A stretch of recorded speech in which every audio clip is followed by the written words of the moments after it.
Perfect. Thank you so much for being here. I am so excited to chat with you and be invited. So, I'm a military spouse, obviously, and I'm the founder and CEO of the Association of Military Spouse Entrepreneurs. And I started the business originally because military spouses move every 2 to 3 years. And it makes it hard for them to keep a job and build a career while supporting their military member, even though they're one of the most highly educated population in the country. On the flip side, though, when we travel, we get really great benefits of seeing a world through different lenses all across the world and learn different things, experience different cultures, try different food, and meet friends that we would not have originally met. Yeah. And so, as an actress yourself, and you are very well traveled, what are some of the most incredible things you have learned while traveling from place to place, embracing different backgrounds and diversity? Well, what's interesting is that, talking about moving around, I was like that as a kid. And it wasn't a military family. It was my mom. She was raising 5 kids alone. And so whenever it got better for her, we moved into a different neighborhood. So I always found myself being the new kid. And so I think that going towards theater and those were the communities that I gravitated to. So I think that with I continue to do that. Like just Sunday, I got back from Martha's Vineyard. I was working on Martha's Vineyard. I work in Chicago.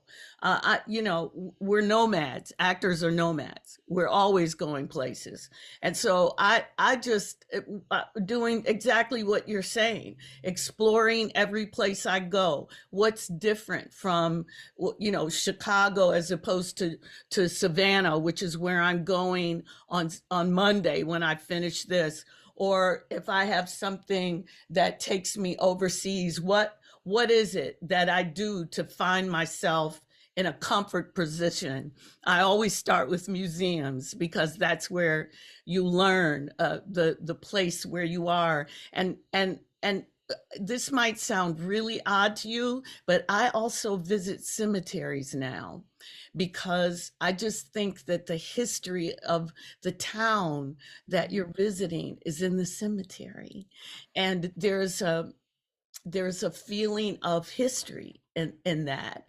But those are the kinds of things that I do to acclimate to a new place. And I'm kind of in awe of the fact that you guys do that. And I have friends who are military kids, and some of the experiences that they've had. It's all, I always think, oh, wow, if my mother was in the military, I might have gone to Germany first. You Right. know what I'm saying?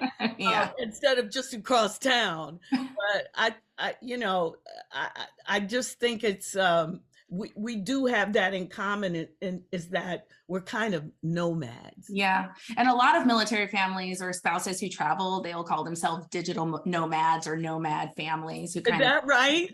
yeah, Oh, we have wow. some spouses and they have blogs and they travel, they learn different cultures and languages and food and embrace different communities. So that is really, and that's why I wanted to ask you that question, because I know you've embraced and learned different things along the way. So Yeah.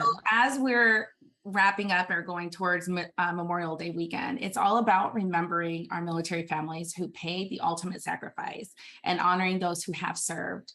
The National Memorial Day concert is a beautiful event, and I'd love to know more about how many years you've supported other military programs and organizations. What are they, and why do you continue to support them?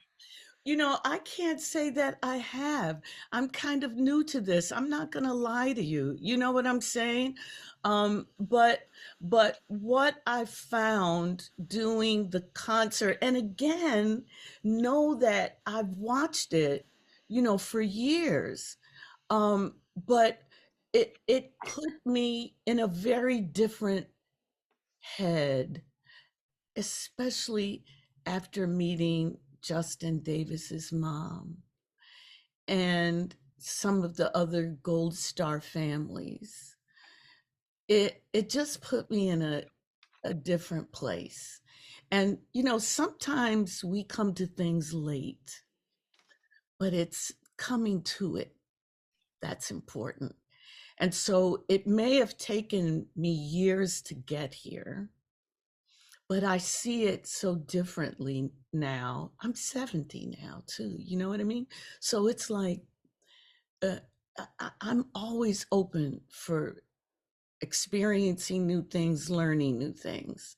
And so if this is my way of participating in the world of military and those Gold Star families, then that was something that was destined. And I accept that. Is Yeah. that you hear me? Yeah. And it's Okay. never too late, it's Great. never too late to learn about a new community and this is maybe the beginning for you of Uh, really embracing that and learning more about I call it a culture. Military families, we have a certain type of culture. No, I would agree with that. And I think of my cousin Alton Merkerson. And Alton, the thing that was interesting about Alton is I believe he started boxing when he was in the army.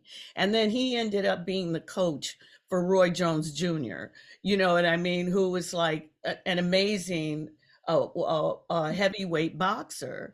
But the army, even to this day, like there are times where we'll Zoom or we'll FaceTime, and he's got on, something that, you know, I don't know the clothes, camouflage, Represents the army or yes, the yes, military in some ways. It's because it was, embedded in him. yes, it's so much a part of his life. And so, yeah, you know, uh, I am so new to it, but it's not like my life hasn't been around people who are in the military. My nephew is in the military. I'm forgetting my nephew. He just got back from Africa. And he and his wife are military. So my niece, Ayana, is like in Hawaii, and then she's here. And, so I'm surrounded in some sense around military families and only starting to really understand what it is and what it means watching my niece, who's been in Hawaii most of her life, end up around snow and tripping on snow when I grew up in Michigan. I'm talking about snow up to here, right? It's just amazing. Look at you. It's just amazing what she's experiencing because of her parents. Thank you so much. You're I welcome. appreciate your time and answering the question. And if you want to learn about military culture and military families or spouses, I'm your girl. Let me know. Okay. I'm here All for you. right, baby. I got you. Thank you. Thank you.